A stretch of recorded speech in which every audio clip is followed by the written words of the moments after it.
नमस्कार। भारत ज्ञान शो में एक बार फिर से आपका स्वागत है। दोस्तों, महाभारत की कथा भीष्म पितामह के बिना अधूरी है। महाभारत के योद्धाओं का वर्णन आता है तो भीष्म पितामह का नाम बहुत ही आदर के साथ लिया जाता है। भीष्म पितामह कौरवों की सेना की तरफ थे और वो प्रथम सेनापति थे। वे कई तरह के बंधन और प्रतिज्ञाओं से बंधे थे, जिनको उन्होंने अंतिम सांस तक निभाया। वो अजेय थे, उनको सिर्फ कृष्ण भगवान ही मार सकते थे। उन्होंने प्रतिज्ञा ली हुई थी कि किसी किन्नर के ऊपर बाण नहीं चलाएंगे और शिखंडी की वजह से मारे गए। भीष्म पितामह महाभारत में लड़े तो कौरवों की तरफ से, लेकिन स्नेह पांडवों के प्रति था। पौराणिक कथा के अनुसार बाणों की सरसैया पर पड़े भीष्म पितामह को देखकर पांडव गिलानी से भर गए थे। उनको लग रहा था कि भीष्म पितामह की ये हालत उनकी वजह से हुई है। इस पर भगवान कृष्ण के कहने पर देह त्यागने से पहले भीष्म पितामह ने युधिष्ठिर को बेहद अहम 36 बातें बताई थीं, जिसे सभी को जानना और समझना चाहिए। जो लोग इन बातों पर अमल करते हैं, वे जीवन के हर क्षेत्र में सफलता प्राप्त करते हैं। जो लोग अच्छे बॉस, लीडर, कप्तान आदि बनना चाहते हैं, उनके लिए भीष्म की ये बातें अनमोल हैं। आइए शुरू करते हैं। नंबर 1, प्रतापी बने लेकिन महिमा मंडन और आत्ममुग्धता से बचें। नंबर 2, स्त्रियों से अधिक संपर्क से बचें। नंबर 3, किसी से द्वेष न रखें, सदैव ही स्त्रियों का आदर और उनकी रक्षा करें। नंबर 4, जो नियम विरुद्ध व्यवहार करे, उनके साथ कोमलता का भाव रखना व्यर्थ है। नंबर 5, क्रूरता आवश्यक कर लिए बिना ही राजा को राजकोष में वृद्धि करनी चाहिए। नंबर 6, सुखों की लालसा में मर्यादा का त्याग कभी नहीं करना चाहिए। नंबर 7, भाषण या संबोधन में दीनता का भाव कभी नहीं दिखना चाहिए। नंबर 8, दूसरों के प्रति आपका व्यवहार साफ और ईमानदार होना चाहिए। उसमें विनम्रता झलकनी चाहिए, कठोरता का अंश नहीं होना चाहिए। नंबर 9, राजा को कभी दुष्ट लोगों का साथ नहीं लेना चाहिए। नंबर 10, अपने प्रिय बंधुओं से कभी कलह न करें। नंबर 11, जिसमें राष्ट्रभक्ति न हो, ऐसे व्यक्ति से कभी महत्वपूर्ण कार्य नहीं लेना चाहिए। नंबर 12, उत्तम सेवा वही है जो किसी को कष्ट का एहसास न कराए।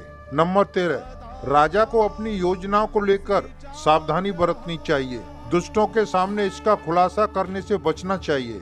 नंबर 14, स्वयं के गुणों का कभी बखान नहीं करना चाहिए। नंबर 15, साधु संत का आदर करना चाहिए, उसका धन कभी नहीं छीनना चाहिए। नंबर 16, राजा को हमेशा धर्म का आचरण करना चाहिए, कटुता के लिए कोई स्थान नहीं होना चाहिए। नंबर 17, अपने घर और देश की बुराई घर और देश के बाहर कभी नहीं करनी चाहिए, ऐसा राजा कभी देशभक्त नहीं हो सकता। नंबर 18, दान देने में सावधानी बरतें, दान कभी अपात्र को प्राप्त नहीं होना चाहिए। नंबर 19, राजा को लोभियों से बचना चाहिए, इसकी धन से मदद कभी नहीं करनी चाहिए। नंबर 20, जो गलत व्यवहार करते हैं उन पर विश्वास कभी नहीं करना चाहिए। नंबर 21, राजा को सदैव शुद्ध रहना चाहिए और उसको किसी से घृणा कभी नहीं करनी चाहिए। नंबर 22, गलत आचरण करने वाले और दूषित मानसिकता रखने वाले लोगों को कभी आश्रय न दें। नंबर 23, राजा को दंड देते समय सावधानी बरतनी चाहिए, बिना परखे किसी को दंड नहीं देना चाहिए। नंबर 24, राजा को गुप्त बातें या योजना किसी से साझा नहीं करनी चाहिए। नंबर 25, विद्वान, ज्ञानी, प्रबुद्ध जनों का बिना अभिमान किए सम्मान करना चाहिए। नंबर 26, गुरु का सदैव आदर करना चाहिए, गुरु की सेवा भी करनी चाहिए। नंबर 27, भगवान की पूजा निस्वार्थ भाव से करनी चाहिए, तभी पुण्य प्राप्त होता है। नंबर 28, जिस कार्य को करने में कोई बुराई न हो, उन कार्यों से लक्ष्मी जी को प्राप्त करना चाहिए। नंबर 29, किसी पर हमला करने से पहले उसके बारे में पूर्ण जांच कर और जानकारी कर लें, बिना जाने हमला नहीं करना चाहिए। नंबर 30, कार्यकुशलता राजा का गुण है, लेकिन अवसरों का भी उचित ध्यान रखना चाहिए।